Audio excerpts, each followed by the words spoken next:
If you ask Americans if they would like to be dragged into another war, a long conflict overseas, then you start to get a much more negative response. Washington is putting its feet on the floor and waking up this morning, and our new Washington editor, Katy is also waking up and telling us what's going on there.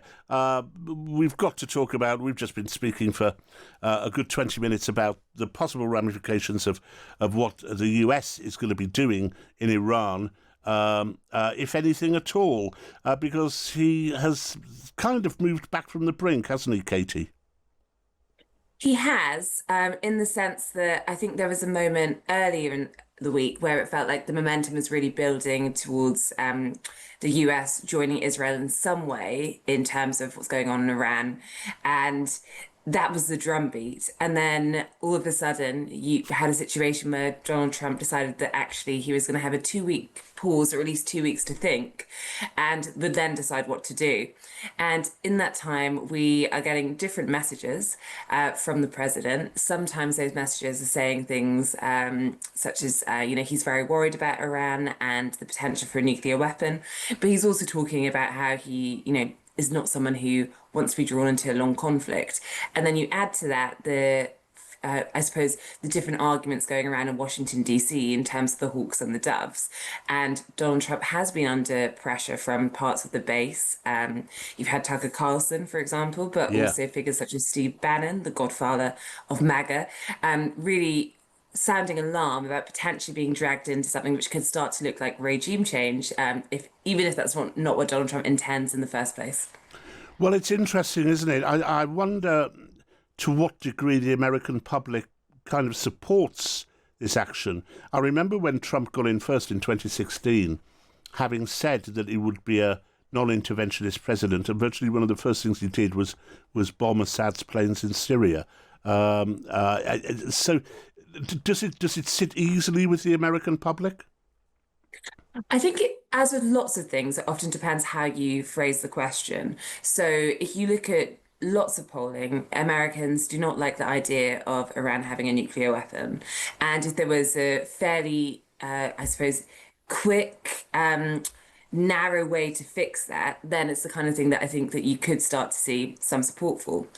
If you ask Americans if they would like to be dragged into another war, a long conflict overseas, then you start to get a much more negative response.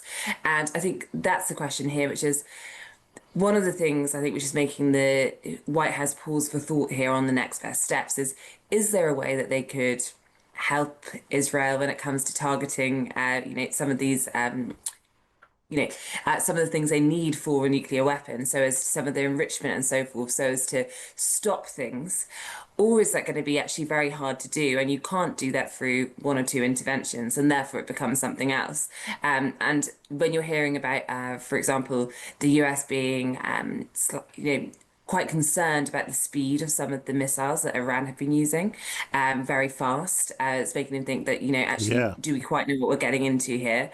And then also, does the US and or Israel have the, arsenal to really get into where they think that lots of these things are for the nuclear weapons, and to do so cleanly?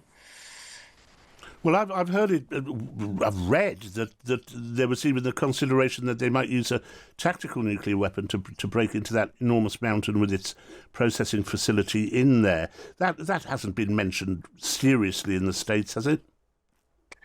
It's one of those ones where it's been mentioned, but I think lots of people just cannot quite get their heads around the idea that this is being seriously considered, and it's not seen as the most likely response. But then you do have a slightly strange position where you will have some saying, "Oh, well, they're definitely not doing that," and then someone say, "Well, they might," and therefore the noises coming from the administration can be a little bit confusing here, and it does feed in, I think, to the fact that there are lots of different opinions around Donald Trump as to what he should do, and you do have more hawkish figures who are more of the view that the US should step in, help Israel. You also have your Republican senators such as Ted Cruz, who was interviewed by Tucker Carlson this week, talking about regime change, saying this would be very positive for America. And on the other end, you have those who would be worried even about a very targeted strike. I think probably a targeted strike is something that the Make America Great Again movement in large could probably live with. It's just if it starts to become much more messy or doesn't quite get to what it needs to do, and then the US is dragged into something else. I've never known regime change imposed from outside not being messy, not being long, and not being in the end much, much worse. But just very, very briefly, Katy, just how useless does Trump think Europe is? Um, how useless does Trump think Europe is? I think that the question perhaps is how irrelevant is Europe in this? Because there were some interesting comments overnight when, you had these European leaders trying to do their bit.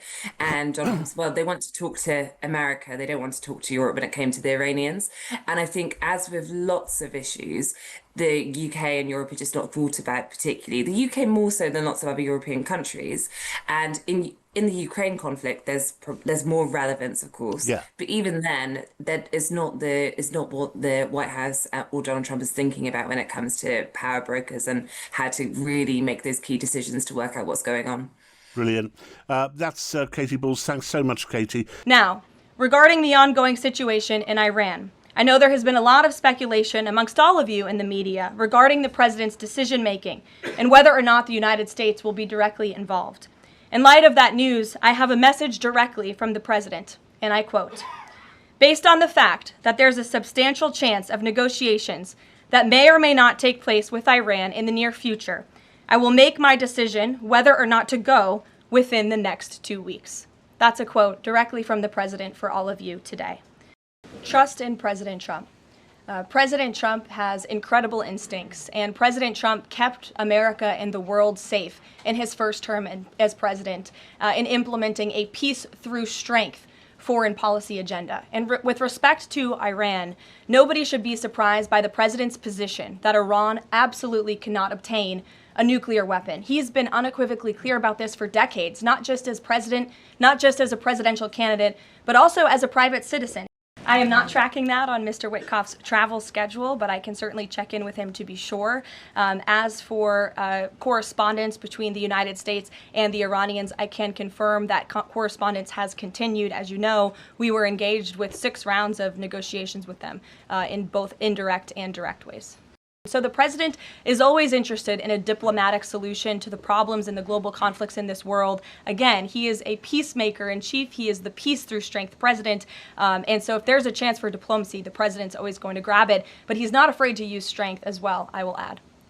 Sure, the president's top priority right now is ensuring that Iran cannot obtain a nuclear weapon and providing peace and stability in the Middle East.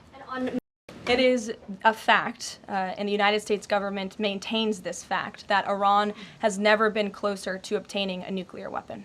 And then would the president go to Congress to seek war authority?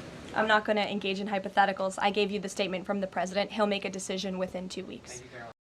And are you seeing any signs that China would get involved militarily to support Iran?